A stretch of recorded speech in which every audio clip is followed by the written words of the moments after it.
we do know, winter weather isn't always perfect. Sometimes it catches you off guard. You better be prepared for it, and we've got some ideas on how you can be prepared next, so stay with us. Welcome back to Daytime. Looking at this right now is probably causing some people some anxiety.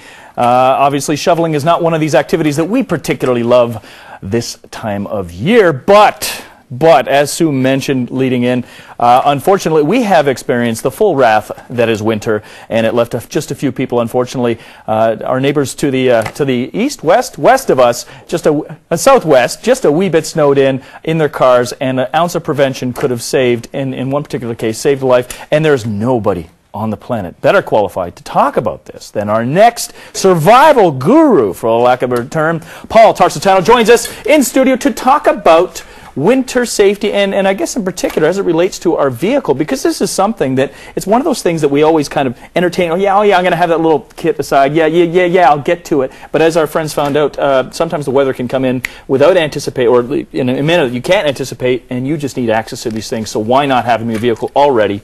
Absolutely. We spend a lot of time in our cars. You know, it's not uncommon to travel 150 kilometers to and from work. We do a lot of commuting from Barrie, Orangeville, whatnot. And we got to remember this, that we are tropical beings. Our core temperature is 37 degrees Celsius or 98.6. Wow. If it goes down to 35 degrees Celsius, the core temperature, you're in a state of hypothermia. Wow, really? I mean, and that's not hard to achieve when you're sitting in. I mean, we assume that because we're in a vehicle that we're sheltered. That if we get trapped in a vehicle, that through emission of our own body heat, as well as the beloved heater, we can keep things going for hours. But that's not the case. I mean, it's as simple as losing, running out of gas. Exactly. So let's just take a look at our priorities in keeping it alive in the wilderness, and we'll also relate it to the car.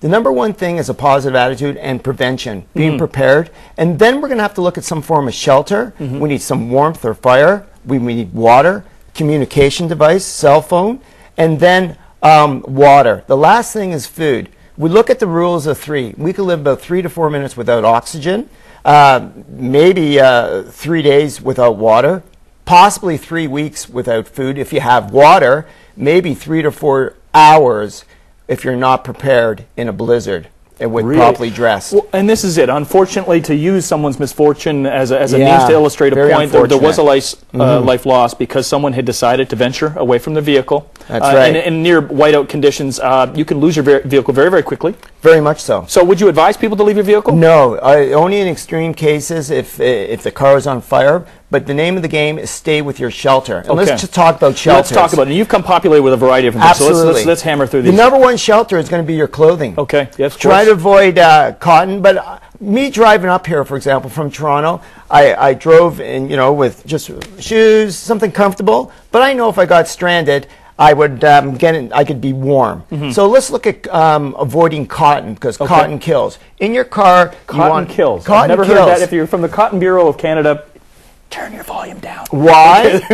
in a wilderness setting, because it retains moisture. Okay. And moisture or wetness could actually draw heat away from you. Okay. Okay, so a nice wool toque, not a baseball cap. Yep. I'd rather have mitts than gloves. Mitts keep you warmer, and a scarf, and a nice thick wool jacket. Okay. And to cover that up, if you need to go outside, something to protect the wind from going through that. Penetrate. And boots with socks in there. You got to really be prepared, because remember, the number one shelter is going to be your clothing. Now, your car. If you are stuck, what you want to do is you want to pull this aside and you want to stop. Any emergency, think of stop. You want to stop, think, observe, and plan. So you want to get to safety, put the flashers on, and then you want to reach to your emergency kit. Okay? And take your kit out, and hopefully you got notes in there to remember what to do, steps what to do if you're actually now stranded. Because there's one thing you got to be careful about is leave your seatbelt on in case you get jammed. Of course. Don't get out. You want to compose yourself, maybe have a drink of water, something to eat to calm down. Well, I think this is it, because I think that the first thing, our first enemy is panic. Absolutely. And most people, I mean, that's what often happens. People see this weather, they panic, they slam on the brakes, they don't take the time to kind of regroup, reassess, and make sure they're making the right decision. So a lot of times what you get, and we saw in this during the Sarnia situation, they kept their cars running and they ran out of gas. Now there's a couple of problems to that. First of all, you want to conserve the energy. Every hour or so, turn on your car for 5 to 10 minutes. But now you have a problem of possible carbon monoxide poisoning. Of course. When you turn on the car, crank the window slightly open and make sure the tailpipe is not plugged. Well, this is it, because I mean, in this situation, we had really deep snow. That within itself can cause an obstruction that will not allow the carbon monoxide to pass. Absolutely, that's a big thing. Another thing was this.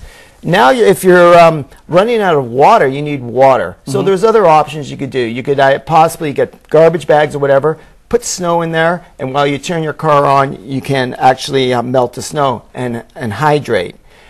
Your car itself is a shelter protecting you from the wind, convection, but not from conduction per se. Conduction by by touching something which draws heat away. Cool. So your feet are usually going to get frozen because you're by that cold metal. Of course. So you want to loosen your shoes or put your boots on. Yep. And then what you want to do is you want to have a couple of things in the back seat. Yep.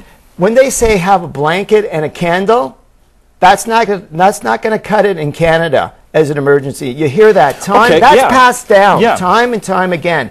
Have a candle and a blanket. A lot of times these blankets are cotton, and one is not going to... What about you have passengers cotton or other kills, people? folks. Cotton kills. Absolutely. And what you want to do is, say you have a lot of room in your car. What I do is I line the back seat with a wool blanket. Okay, there you go. I was going to talk about real estate. Yeah, of course. Right? Because now I bring my nephews, like, what do you got in your car? It's packed, right? Yeah, yep. I got to bring them to, hockey, whatever. So I want to make sure there's room. And then I have the wool blanket on top, a second one. Ah, okay. Ideally you want a 4-season sleeping bag, if you have that. But let's be realistic. How many times we're just coming in and out of the car, we're going, picking up the kids, doing grocery shopping. So if you're not going to have a sleeping bag, have at least 2 wool blankets. Okay. And let's start to improvise now. We have about a minute left here. So okay. First of all, if you want, improvise, put garbage bags or actually newspapers to protect yourself from the cold ground. Of course, yeah. If you can't afford a cell phone, an unactivated cell phone will dial 911. It's the law. So a lot of people should know that. Have it charged. Flashlights. These are great. And I'm just going to crack this open. These will last for actually days if it's frozen.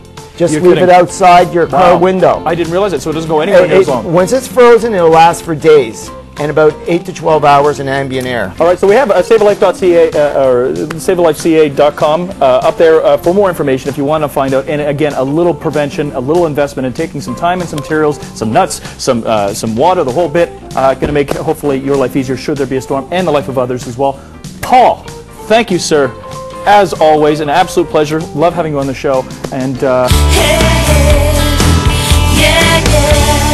welcome back to Daytime. While you're moisturizing your hands there, they look lovely. And they feel great. And I got to tell you, the aftershave cream, the only cream that doesn't make me break out after a shave. There you go. Fabulous. See this in the hand? Something very, very important we failed to mention when talking to Paul Tarsitano about winter survival. Keeping your water in your trunk, people, not a good idea for this very reason. Now, this has been in studio for about an hour, so obviously it's now defrosting, but you don't want to keep it in your trunk. I'm going to refer to Paul off camera. Paul, where do you want to keep it? Actually, keep it at, bring in your water Bring in your water as well. Bring it into the car, as well. And again, you can put it on your dash, heat it up with the... It freezes solid if it's in your trunk. Solid. Your food will freeze in there too, so not the best place to keep it. So a little prevention, a little prevention can make that sort of experience, should you encounter it, less troublesome in the long term. And remember, cotton. Go with wool instead. There we go. All right, have a great day, everybody. Take care, guys.